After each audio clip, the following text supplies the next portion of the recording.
آخری ویڈیو یعنی پارٹ 1 میں ہم نے خدیجہ رضی اللہ تعالیٰ عنہا کی زندگی ڈسکس کی تھی. ان کی 2 شادیاں، 2 شوہروں میں سے 4 بچے، ان کا ایک پاورفل سٹیٹس ہونا، ایک بہت کامیاب اور ذہین بزنس وومن ہونا، رسول اللہ صلی اللہ علیہ وسلم کا ان کے لیے کام کرنا، یہ سب اس ویڈیو کے پارٹ 1 میں ہم ڈسکس کر چکے ہیں اور اس کا لنک ڈسکرپشن میں موجود ہے. اور اب چلتے ہیں پارٹ 2 کی طرف. نفیسہ کی شادی کے بارے میں دھیان دلوانے پر خدیجہ رضی اللہ تعالیٰ عنہا نے کہا کہ میں اب شادی کے لیے کوئی دلچسپی نہیں رکھتی. اب تک میں بہت سارے پرپوزلز کو انکار کر چکی ہوں، میں نے اس بارے میں سوچا نہیں ہے. اور دوسری طرف رسول اللہ صلی اللہ علیہ وسلم بھی کنوارے تھے اور وہ بھی اپنے لیے بہت سارے پرپوزلز کو انکار کر رہے تھے. اور اس کی وجہ یہ تھی کہ وہ ایک غریب گھرانے سے تعلق رکھتے تھے. ان کے چچا ابو طالب عزت دار تو تھے پر غریب تھے. رسول اللہ صلی اللہ علیہ وسلم اپنی اس فیملی کو پرووائڈ کرتے تھے، اس لیے وہ شادی نہیں کر رہے تھے. خدیجہ رضی اللہ تعالیٰ عنہا اور رسول اللہ صلی اللہ علیہ وسلم کے درمیان مالی حیثیت کے اعتبار سے بہت بڑا گیپ تھا، پر نفیسہ کے ساتھ ہوئی اس بات چیت کے بعد خدیجہ رضی اللہ تعالیٰ عنہا نے نفیسہ سے کہا کہ وہ رسول اللہ صلی اللہ علیہ وسلم سے پتہ کروائیں کہ کیا انہیں شادی میں دلچسپی بھی ہے. خدیجہ رضی اللہ تعالیٰ عنہا کا یہ پیغام نفیسہ لے کے رسول اللہ صلی اللہ علیہ وسلم کے پاس جاتی ہیں اور پوچھتی ہیں کہ آپ شادی کیوں نہیں کرتے. رسول اللہ نے کہا کہ میرے پاس میری فیملی ہے جس کو مجھے پرووائڈ کرنا ہوتا ہے، پر اگر آپ کسی کو سجیسٹ کریں گی تو کس کو کریں گی. نفیسہ نے کہا ایسی خاتون کے بارے میں کیا خیال ہے جن کا کردار عظیم ہے، وہ خوبصورت ہیں، دولت مند بھی ہیں. رسول اللہ صلی اللہ علیہ وسلم نے دریافت کیا کہ وہ کون ہے. نفیسہ نے کہا کہ خدیجہ. رسول اللہ صلی اللہ علیہ وسلم نے کہا کہ آپ کو ایسا کیوں لگتا ہے کہ وہ مجھ سے شادی کر لیں گی. نفیسہ نے کہا کہ مجھے خدیجہ سے پوچھنے دیں. نفیسہ واپس خدیجہ رضی اللہ تعالیٰ عنہ کے پاس گئیں اور اس بار خدیجہ رضی اللہ تعالیٰ عنہ نے اپنا رشتہ بھیجا اور رسول اللہ صلی اللہ علیہ وسلم کو ابو طالب لے کر آئے اور یوں ان کی شادی ہو گئی. اور ان دونوں کی شادی ورقہ ابن نوفل نے کروائی تھی. آگے بڑھنے سے پہلے ہم ایک خواب کا ذکر کرتے ہیں کہ جو خدیجہ رضی اللہ تعالیٰ عنہ نے شادی سے پہلے دیکھا تھا. انہوں نے خواب میں دیکھا تھا کہ سورج آسمان سے اتر کر ان کے گھر میں آیا ہے، اور اس خواب کی تعبیر ورقہ نے یہ بتائی تھی کہ آپ کی شادی یا تو کسی بہت عظیم شخص سے ہوگی یا تو کسی پیغمبر سے ہوگی. خدیجہ رضی اللہ تعالیٰ عنہ کا یہ خواب سودا بنت زمعہ کے خواب سے بہت ملتا ہے، جس کو ہم پہلے ڈسکس ویڈیو میں کر چکے ہیں. اب یہاں ہمیں پرسپیکٹیو سمجھنے کے لیے کچھ باتیں ڈسکس کرنی ہوں گی. رسول اللہ صلی اللہ علیہ وسلم سے شادی سے پہلے خدیجہ رضی اللہ تعالیٰ عنہ کو کس کس نے پرپوزل بھیجا تھا، جن کو خدیجہ رضی اللہ تعالیٰ عنہ نے انکار کیا تھا. ان میں سے ابو جہل، ابو سفیان، عقبہ بن ابی معیط، یہ تینوں وہ لوگ ہیں جو نبوت کے اعلان کرنے کے بعد رسول اللہ صلی اللہ علیہ وسلم کے سب سے بڑے دشمن بن گئے تھے. یہ تینوں بہت طاقتور، امیر اور مغرور تھے، اور یہ وہ دور تھا جب ان تینوں میں سے اگر کسی کا پروپوزل کسی کے لیے جاتا تھا تو وہ انکار نہیں کرتا تھا.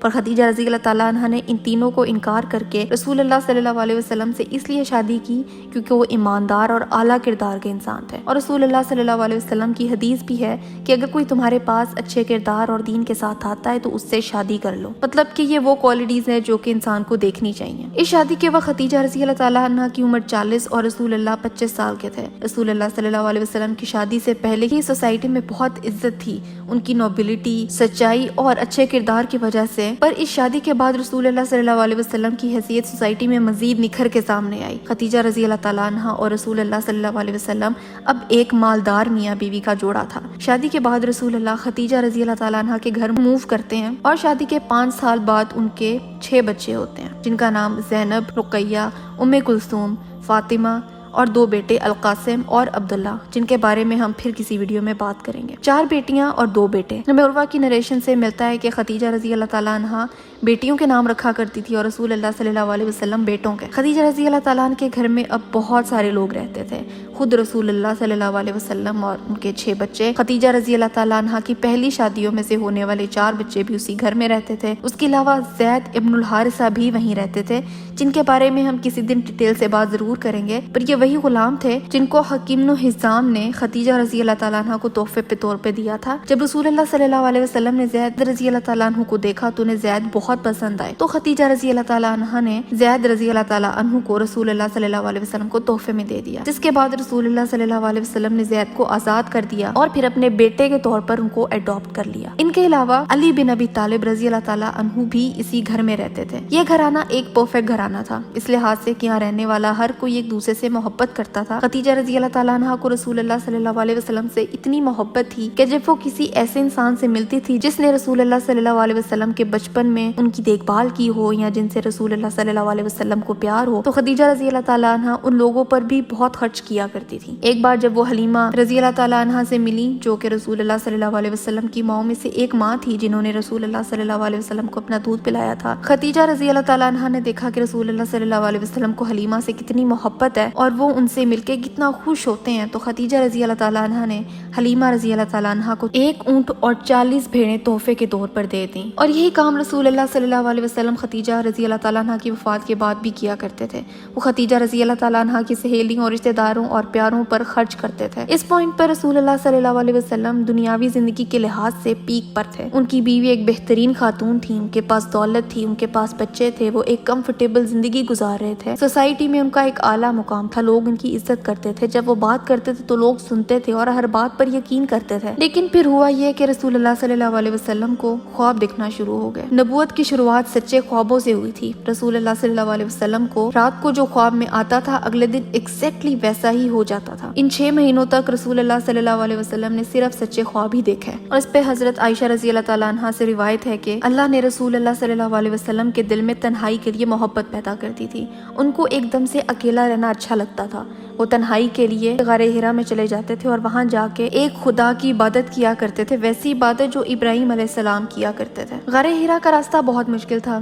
اگر آج کے ٹائم پر کوئی وہاں گیا ہو تو وہ جانتا ہے کہ آج کل کی بنائی ہوئی سیڑھیوں کے باوجود راستہ بہت مشکل اور لمبا ہے، تو اس وقت بغیر سیڑھیوں کے اللہ عالم کتنے گھنٹوں کا سفر ہوگا جو رسول اللہ صلی اللہ علیہ وسلم کیا کرتے تھے۔ رسول اللہ وہاں کبھی کبھی کچھ دنوں کے لیے، کبھی کچھ ہفتوں کے لیے اور کبھی پورے مہینے کے لیے جایا کرتے تھے۔ خدیجہ رضی اللہ تعالیٰ عنہ اور رسول اللہ صلی اللہ علیہ وسلم اس وقت سوسائٹی میں ایک بہت پرومیننٹ جوڑا تھا، اور ان دونوں کی ایک ایک چیز اور ایک ایک بات کو لوگ نوٹس کیا کرتے تھے، اور رسول اللہ صلی اللہ علیہ وسلم کے یوں گھر سے باہر جانے پر اور گھر سے دور رہنے پر وہاں کی عورتیں خدیجہ رضی اللہ تعالیٰ عنہ کا مذاق اڑایا کرتی تھی اور انہیں تانے دیتی تھی کہ دیکھیں آپ نے کیا کچھ نہیں کیا محمد کے لیے، اور یہ ہے کہ آپ سے دور رہنے لگے ہیں صلی اللہ علیہ وسلم۔ رسول اللہ صلی اللہ علیہ وسلم کو جب بہت زیادہ دن ہو جایا کرتے تھے غار حرا میں، تو خدیجہ رضی اللہ تعالیٰ عنہ خود کھانا لے کے غار حرا کا مشکل سفر گھنٹوں کی چڑھائی طے کر کے رسول اللہ صلی اللہ علیہ وسلم تک پہنچاتی تھی۔ وہ جانتی تھی کہ رسول اللہ کا دل اب تنہائی میں اللہ کی عبادت میں لگتا ہے، تو اس بات کا خیال رکھتی تھی کہ رسول اللہ صلی اللہ علیہ وسلم کے پاس کھانا، کپڑے، کمبل، ہر وہ چیز موجود ہو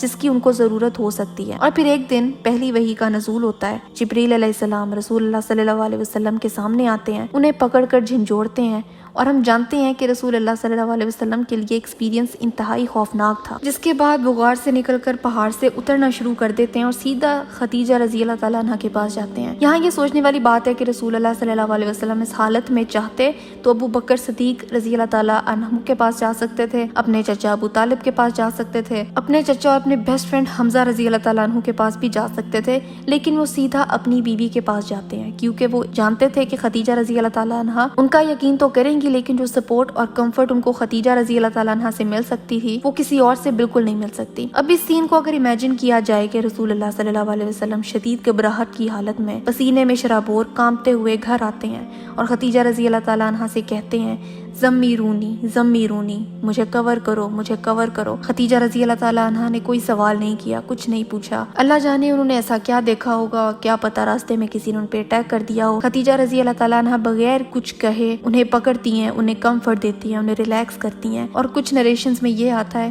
کہ رسول اللہ صلی اللہ علیہ وسلم کافی دیر تک کچھ نہیں بولے۔ پھر کچھ ٹائم بعد جب وہ ریلیکس ہو گئے اور ان سے جب ڈر چلا گیا تو رسول اللہ صلی اللہ علیہ وسلم نے کہا کہ اے خدیجہ، میرے ساتھ کیا مسئلہ ہے، مجھے اپنی فکر ہو رہی ہے، میں نے جس کو اپنے خواب میں دیکھا تھا وہ آج میرے پاس آیا تھا۔ اب کیونکہ رسول اللہ صلی اللہ علیہ وسلم کو 6 مہینوں سے سچے خواب آ رہے تھے، اور یوں ہی خواب میں انہوں نے جبریل علیہ السلام کو بھی دیکھا تھا، اور جب انہوں نے جبریل علیہ السلام کو غار میں دیکھا تو پہچان لیا۔ اس پوائنٹ پہ رسول اللہ صلی اللہ علیہ وسلم اپنے لیے پریشان تھے، انہیں شبہات ہو رہے تھے کہ کیا کہیں ان پر کوئی سایہ تو نہیں ہو گیا، وہ پوسیسڈ تو نہیں ہے، یا کہیں ان کا دماغ انہیں وہ کچھ تو نہیں دکھا رہا جو کہ ہے ہی نہیں۔ انہیں اپنی دماغی حالت پر پریشانی ہو رہی تھی، اور اس وقت خدیجہ رضی اللہ تعالیٰ عنہ جو چاہتی وہ کر سکتی تھیں۔ وہ چاہتی تو انہیں کہہ سکتی تھیں کہ اب آپ گھر سے باہر نہ جایا کریں، آپ غار حرا جانا بند کر دیں، آپ کو جو عبادت کرنی ہے آپ گھر پہ کر لیا کریں، یہ کہہ کے وہ ان کی کنڈیشن کو ڈسمس کر سکتی تھیں، وہ ان سے لڑ سکتی تھیں، وہ رو سکتی تھیں، وہ گھبرا سکتی تھیں، ان کا جو بھی ریئیکشن ہوتا وہ رسول اللہ صلی اللہ علیہ وسلم پر اثر انداز ہوتا ہے، کیونکہ وحی کے بعد سب سے پہلے اپنی بیوی کے پاس آنے کا مطلب یہ ہے کہ وہ ان پر مکمل بھروسہ کرتے ہیں۔ رسول اللہ صلی اللہ علیہ وسلم کی ساری بات سن کے خدیجہ رضی اللہ تعالیٰ عنہ نے جو پہلی بات کی تھی وہ یہ تھی کلا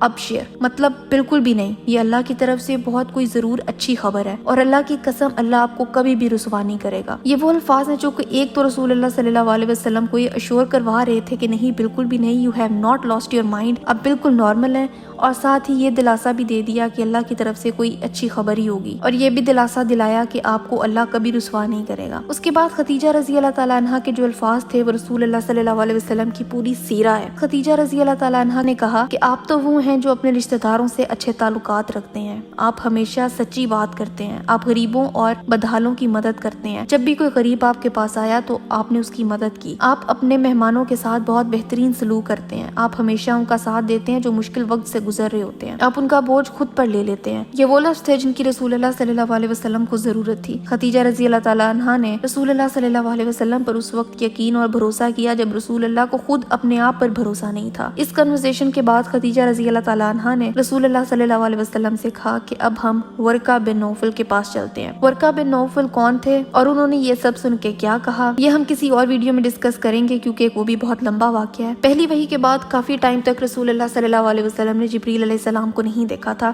مطلب کہ دوسری وحی نہیں آئی تھی۔ خدیجہ رضی اللہ تعالیٰ عنہ نے ایک بار رسول اللہ صلی اللہ علیہ وسلم سے کہا کہ اب جب آپ دوبارہ جبریل کو دیکھیں تو مجھے بتائیے، تو رسول اللہ نے جب جبریل کو دیکھا تو ان سے کہا کہ میں اس کو دیکھ رہا ہوں۔ خدیجہ رضی اللہ تعالیٰ عنہ نے کہا کہ آپ میری دائیں جانب آ کے بیٹھ جائیں۔ رسول اللہ صلی اللہ علیہ وسلم نے ایسا ہی کیا۔ خدیجہ نے پوچھا کہ کیا آپ کو جبریل نظر آ رہے ہیں؟ رسول اللہ نے کہا کہ ہاں۔ خدیجہ رضی اللہ تعالیٰ عنہ نے کہا کہ اب آپ اٹھ کر میری بائیں جانب آ کے بیٹھیے۔ رسول اللہ نے ایسا ہی کیا۔